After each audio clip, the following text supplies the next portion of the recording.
we're here with Mr. Bonaparte. How are you today, Mr. Bonaparte? Please, Sam, call me Napoleon. Please, Napoleon, call me May. Okay, May. Let's continue this interview. Okay, Napoleon, so I've heard that you've had a nickname when you were in the army. Can you tell me about that? My nickname was Little Corporal. As you can see, I am only a mere 5'5" with my boots on. I got the nickname Le Petit Corporal. It was in Italy at the Battle of Lodi. I shocked my man by running over to a cannon and aiming it at the enemy. That's not exactly something your typical general would do. Very interesting. So when did you realize you wanted to be a soldier? Were you young? Well, I really wanted to be a cowboy. My father wanted me to have more of a serious occupation. He sent me to a military academy in France when I was 9. So what was your favorite subject in school, Napoleon? I was very good at math. Spelling was probably my least favorite. I was terrible at it. That was one of the reasons why I changed my name from Napoleon de Bonaparte. Many of the teachers told me that I would be a good sailor, but I enrolled in l'École Militaire, where I trained to become an artillery officer. When I turned 16, I received a commission as lieutenant of artillery. After 7 years, I was promoted to captain, which I was very proud of. It's very interesting. Okay, well, congratulations on your life. I guess the most important question is why, in all your pictures, you have your hand in your jacket? I need to pull up my pants. Really? No, our pants didn't have pockets, and tucking your hand inside your shirt was the polite thing to do. It's very nice. So one more question, it might make you a bit uncomfortable. Why are you sitting on a pillow? My hemorrhoids were flaring up. So Spring Break 1790 got very interesting, didn't it? Very. Okay, well, thank you for coming on our show. It's okay, we're not judging you here. Thank you, May. This is May from Channel 15 News with some very personal information you'll want to see. So, Marie, how did you meet Louis XVI? It was quite strange, actually. We had an arranged marriage, so we practically met on our wedding day. I was only 16 years old at the time, and for my 16th birthday, I really wanted a pony, but I got a husband instead. That must have been very upsetting. It was. This was when Austria and France had been fighting for a long time, so our parents thought it would be a good idea to unite the countries by a marriage. Well, that sounds like a good idea. How was it living in France? It was very different to fit in with the French subjects. They criticized me harshly and gave me less favorable nicknames. So, I've heard that the French people have said a lot about you. What do you have to say about that? It is true, I was a very extravagant dresser, only because my husband was distant. In my opinion, they were just jealous of my fashion. Do you have any siblings? Yes, I had a few. We had 16 children in my family, and I was the 15th. We all had similar names, like Marie, Christina, and Maria Anna. So your parents weren't very creative, were they? No. And what about your parents? Well, my father was Francis I, and he was a Holy Emperor and Grand Duke of Tuscany. My mother, Mary Teresa, who me and my other sisters were named after, was the only female ruler of Habsburg. Let's talk about your execution, Marie. Well, personally, I don't think the French liked me from the beginning. They thought I spent too much money on material objects like clothes and jewels. The French thought I didn't care about the starving people, and honestly, I didn't. So me and Louis tried to escape Germany and failed. We both were tried of treason by the French government. Louis was beheaded in January 1793, and I was beheaded the same year in October. I know that must be very difficult for you. I just really wanted a pony. Well, I have a little surprise for you. You do?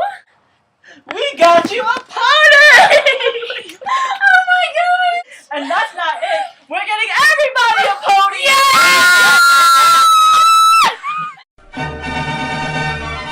Send May, ooh.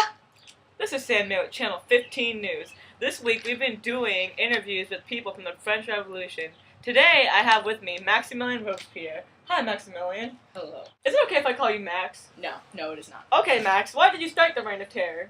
I wanted everybody to agree with the democracy. If they didn't want religion, then they were against my cause, and they deserved the guillotine. Okay. So why did you want to behead King Louis XVI? Wasn't that a bit extreme? King Louis was a greedy oppressor. We captured the royal family, and they didn't even die with pride. They tried to escape. They all deserve to get their heads chopped off. I understand. You killed 30,000 people, though. Yes, I Do you ever feel guilty about that?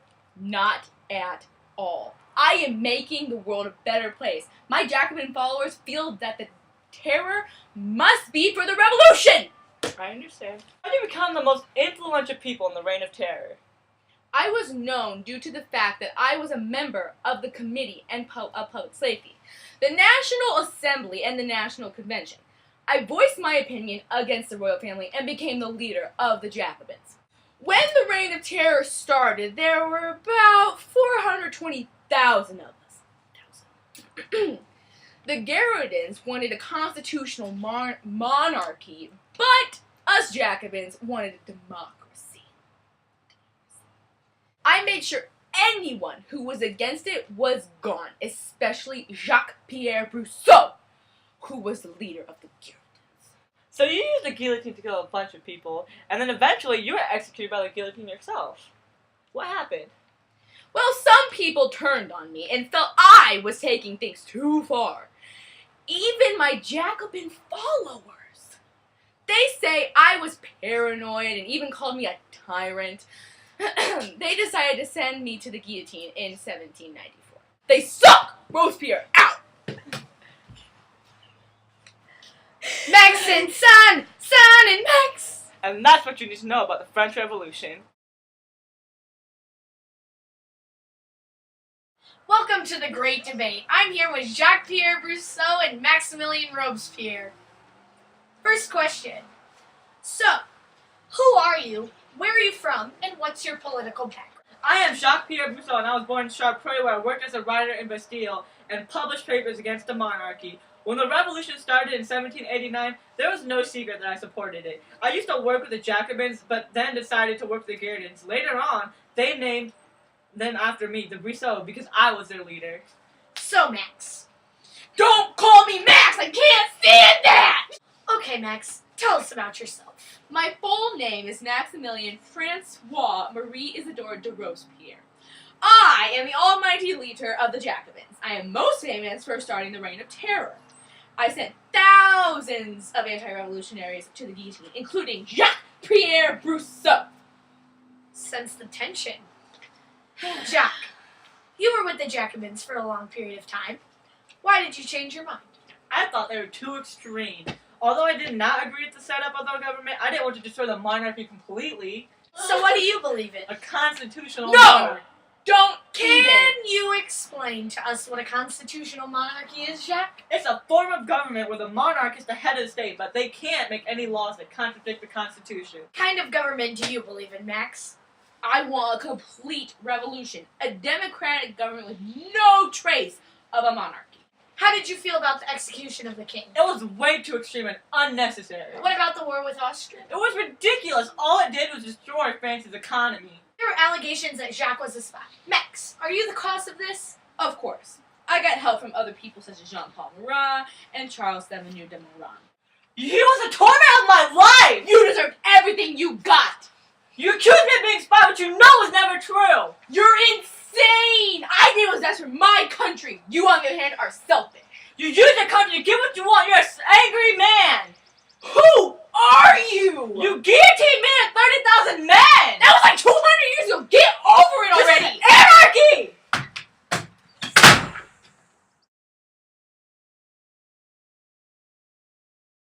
Louis is becoming more and more upset as each day passes. The revolutionaries are threatening our very existence. The children are worried. Sophie awakens screaming at all hours of the night. This revolutionary is sickening. Who wants to hurt innocent children? How can someone curse our names when they don't even know us? Louis does not want to hurt his country. The revolutionaries are the ones destroying France. The threats have Louis pacing at all times. He talks of running away. We are arguing constantly nowadays. I want to stay with our possessions. All of this has me so stressed. I just want to go shopping, but I'm shut up in this god-forsaken castle. I must go. Louis is calling for me. Until next time, Marie Antoinette. Dear Diary, I am so angry all the time. The revolution has me all worked up. I can't even think straight anymore. Everyone is turning against me, even my own followers. Sometimes I hate what I've become, but I know it's for the good of my beloved country. France means so much to me, and I would die for my country. I mean it. I truly do. Nothing would make me happier than to see a peaceful France. That just really isn't in the cards right now. Terror must precede peace. Turmoil must precede justice. And I have to do what is best for France, as I have said before. My feelings toward Louis XVI are pure hate and disgust. I can't believe what he has done to my country. This democracy needs to happen, and fast, before more heads spin off my guillotine. Robespierre out. Dear Diary, it's been a long struggle. The Jacobins have come into rule and everyone's afraid. One wrong move and the committee will have your heads. Literally. The guillotine is a devil's creation. What barbaric behavior. How ironic. These Jacobins claim to be tearing down the monarchy for the good of France, but they've done far more damage. King Louis XVI was beheaded yesterday, and these Jacobins cheered. They're heartless creatures, especially Maximilian. He's a tyrant. The country is at war with Austria-Hungary. This hasn't accomplished anything except put our economy in the outhouse. If only the Garridons were ruling the motherland, we would have gotten France back on track. A constitutional monarchy was the way to go. Our people need a sensible leader. Robespierre is obviously not the right man for the job. I just hope this reign of terror ends soon. Love always, Jacques.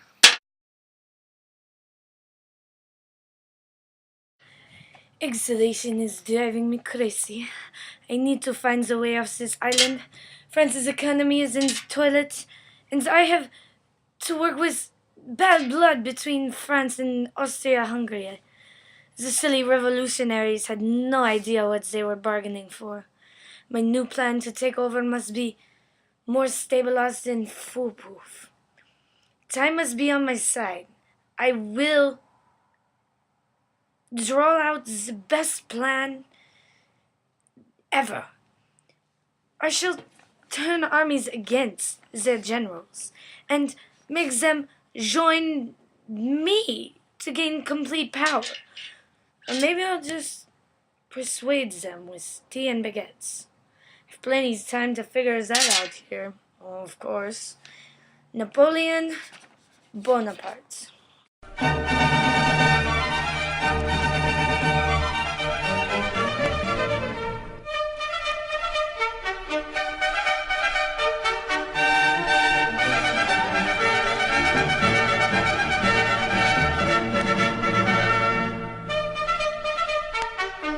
They decided to send me to the guillotine in 1794. They fucking suck. Yes, like an Oprah. You get a pony. You get a pony. You get a husband! You get a husband! It's not funny, it's a revolution! Oh, you sucker MCs, they got betting on me. I'm a nerd, so my life here touched energy. I'm an athlete, so the nerd isn't word. Forget what you heard. It's like James Bond the Third, just shaking that stern in the pool. Did you suddenly sink in your door? I hate Doesn't doing matter. this. It doesn't matter. Screw this!